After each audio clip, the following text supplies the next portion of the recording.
Well, hey, this is Eddie McCain with ABC American History, and today we're just outside of Florence, South Carolina, and we're on location where during the last 5 months of the war between the states, this was a prison for Union POWs.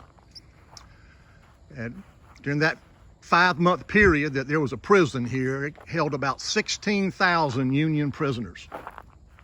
Most of those prisoners came here from Andersonville. Andersonville was a prison about 160 miles south of Atlanta. And when Sherman captured Atlanta, the Confederate government concern was that they would go down there and free the prisoners. So they quickly had to find a new location for those prisoners, and Florence, South Carolina was that location. And as to hold 16,000 men, it was a large complex. The prison itself had a wall around it, and the prison was 1,400 feet long.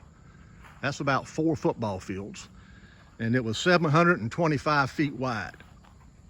So that's basically 2 football fields. And what we're looking at is a trail here. One of the markers back there said that these trails go about 1.5 miles all the way around what was the Florence Stockade complex, and we're not going to go all the way around it, but I just kind of wanted to give you an idea. Of course, today all these trees are here.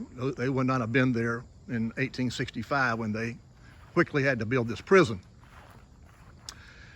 But just give a quick background on why there were 16,000 soldiers here. The first half of the war between the states, both the North and the South, they had what they called a prison exchange program, where when the South captured Union soldiers, they would swap them to the North for the Confederate soldiers that the North had captured. And that seemed to work pretty good for the first half of the war. But there were 2 reasons why President Lincoln stopped it. One reason was that halfway through the war, it began to be noticeable that this was going to be a war of attrition, and that when the South lost a soldier, there was nobody to replace him.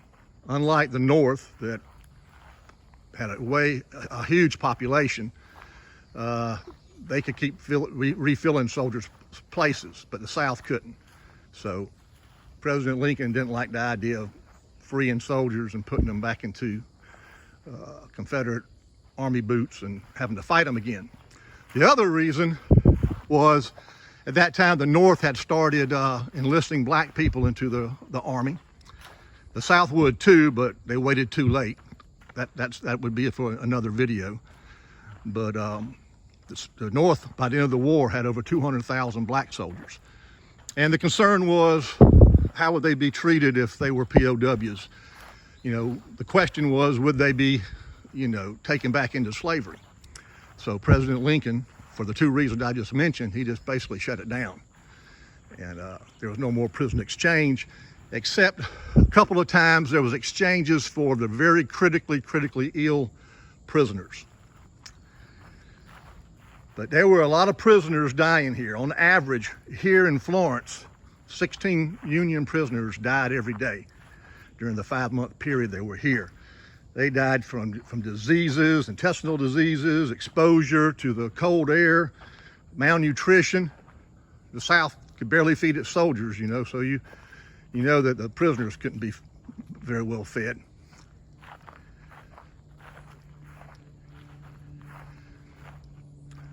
But one interesting note about this prison is that there was a prisoner here today. Some people today would call her a transgender. She was the wife of a Union captain, and she did not want to be without him, so she disguised herself as a man, enlisted into the Army, and both she and her husband were caught and were POWs together in Andersonville. Andersonville, that's the prison that's most of the prisoners that were here come from, that was just south of Atlanta. Anyway, her husband, his name was John. It is believed he died in prison. So when we brought the prisoners from Andersonville to the Florence Stockade, Florena Budwin came with them. And it was not until she became very sick. If you look up the findagrave.com and look up Florena Budwin, Florena Budwin, it tells that they believe that she had pneumonia. And it was at that point in time when the doctors realized that he was actually a she. So she'd been in the war for probably close to 4 years, an actual woman disguised as a man. Now just adjacent here was a farmland where a farmer donated some of his property for the Union soldiers to be buried, because there was like on average 16 a day dying here, so they had to do something with the bodies. So he allowed for them to be buried in mass graves. That location now is a national cemetery, and I'm fixing to go over there in just a minute. That'll be a separate video. And Florena Budwin is also buried there. She is the first female, I believe, to be buried in a national cemetery. But anyway, I hope you've enjoyed this little bit on the Florence Stockade. And if you do me a big, huge favor, if you haven't already, subscribe to my channel. And if you like the information that I put out about the Florence Stockade, give me a big like. Have a great day.